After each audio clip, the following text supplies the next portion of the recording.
Olá, já parou para pensar que quase todas as promessas que a gente faz no dia a dia, desde entregar um produto até não revelar um segredo, são na verdade reguladas por dois princípios jurídicos bem simples? Pois é, hoje a gente vai desvendar as obrigações de fazer e não fazer no nosso direito civil.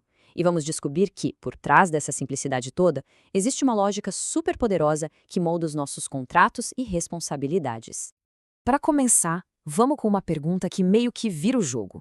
E se até a obrigação de dar alguma coisa, tipo um carro que foi vendido, fosse no fundo uma obrigação de fazer o ato da entrega? Olha, pensar desse jeito não é só um exercício de imaginação, não. É a chave para a gente entender como o direito hoje em dia prioriza a ação, a performance, acima de qualquer outra coisa. É isso que a gente vai explorar agora. Bom, esse aqui é o nosso roteiro. A gente começa com essa ideia de que a ação é a base de tudo. Depois, vamos analisar o que significa fazer e não fazer para a lei. Na sequência, a gente vê o que acontece quando essas promessas dão errado. E para fechar, vamos entender por que a justiça hoje busca o resultado prático e não só uma compensação em dinheiro. Então, vamos nessa. Então, vamos lá para o nosso primeiro ponto, a primazia da ação. Pensa assim, ó.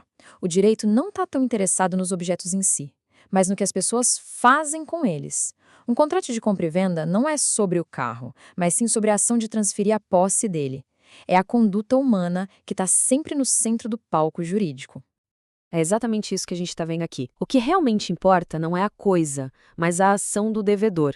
Se alguém vende um celular, a obrigação principal não é o aparelho, mas o ato de entregar o aparelho. No fim das contas, quase toda obrigação se resume a uma performance, a um fazer. E por que isso é tão importante hoje? Como a jurista Judith Martins Costa aponta, a gente vive na era dos serviços. Pensa só, os aplicativos que a gente usa, os serviços de streaming, a telemedicina, tudo isso é baseado em fazer alguma coisa. O antigo dar coisas foi perdendo espaço para o prestar serviços. E claro, a lei teve que correr atrás e se adaptar a essa nova realidade, onde a ação é a verdadeira moeda de troca. Ok, se a ação é tão fundamental assim, como é que a lei define isso? Vamos mergulhar agora nas obrigações de fazer para entender as regras e os detalhes. A definição na lei é bem direta, né? É um compromisso de realizar um serviço ou um fato. Mas o ponto crucial aqui é que não basta fazer de qualquer jeito. A tarefa tem que ser executada no tempo certo, no lugar certo e do jeito que foi combinado. É um vínculo que exige uma ação bem específica. E olha, o universo dessas obrigações é gigante.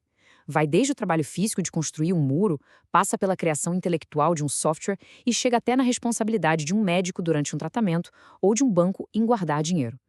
Tudo isso, no fim do dia, é uma obrigação de fazer. Mas aqui tem um detalhe super importante. Existem dois tipos de fazer. A obrigação pode ser personalíssima, que é quando só aquela pessoa específica pode fazer a tarefa. Pensa em contratar um artista famoso para pintar um quadro. Se ele não puder, o contrato se resolve em indenização. Mas, na maioria dos casos, a obrigação é não personalíssima. Quer dizer, se a empresa contratada para pintar um muro falhar, dá para contratar outra, e a primeira empresa é que paga a conta. Isso nos leva direto para a área de conflito. O que acontece quando a promessa de fazer algo não é cumprida? Quais são as ferramentas que a lei oferece para quem foi prejudicado? A lei, de forma bem inteligente, cria uma espécie de escada de soluções. A prioridade número 1 é sempre forçar o cumprimento. Se isso não der certo, a lei permite que um terceiro faça o serviço e o devedor original paga. E uma inovação bem legal do nosso Código Civil é que, em casos de urgência, o próprio credor pode resolver a situação e depois cobrar. Repara que a indenização em dinheiro é sempre a última opção. O objetivo é ter o serviço feito. E se por algum motivo se torna impossível cumprir a tarefa? Bom, aqui a palavra-chave é culpa. Se um raio destrói a única máquina que podia fazer o serviço, sem culpa nenhuma do devedor, a obrigação simplesmente acaba ali. Ninguém deve nada a ninguém.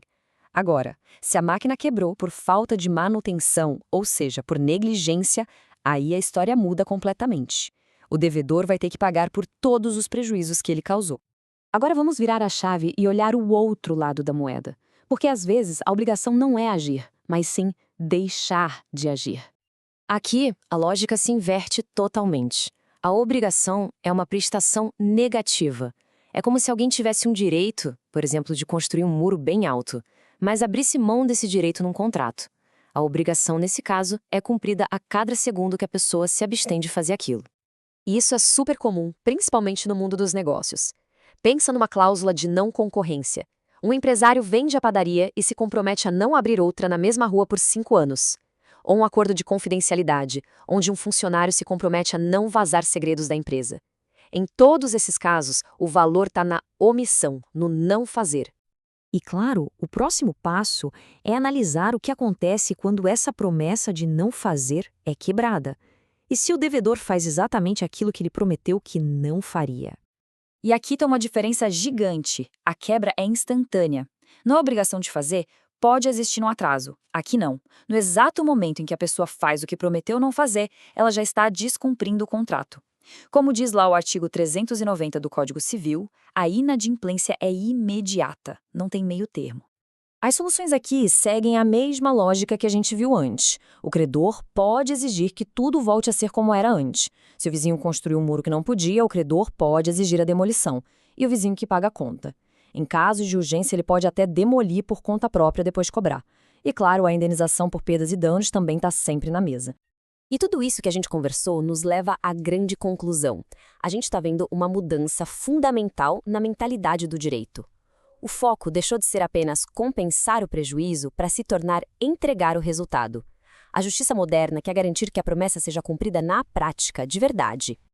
Esse gráfico aqui mostra isso perfeitamente. A tutela específica, que nada mais é do que obter o resultado prático que foi prometido, virou a grande estrela do sistema. Converter a obrigação em perdas e danos, ou seja, em dinheiro, virou a exceção da exceção. A regra agora é fazer o acordo valer na prática. E como o juiz faz isso sem usar a força física? Uma das ferramentas mais poderosas que existem são as astrentes. Basicamente, são multas diárias ou semanais, muitas vezes bem pesadas, que não servem para indenizar. Elas servem para pressionar, para coagir psicologicamente e economicamente o devedor a cumprir a ordem judicial, seja para fazer algo ou para desfazer aquilo que não deveria ter feito. Então, a mensagem central que fica é essa. O direito brasileiro moderno não se contenta mais em dizer a promessa foi quebrada, então pague por isso. A mentalidade agora é, uma promessa foi feita, então o sistema vai fazer de tudo para que ela seja cumprida exatamente como foi combinada. E a gente termina com essa reflexão. Num mundo onde a nossa vida profissional e pessoal é cada vez mais regida por contratos de serviço, acordos de confidencialidade e promessas de performance, entender esses mecanismos é simplesmente crucial.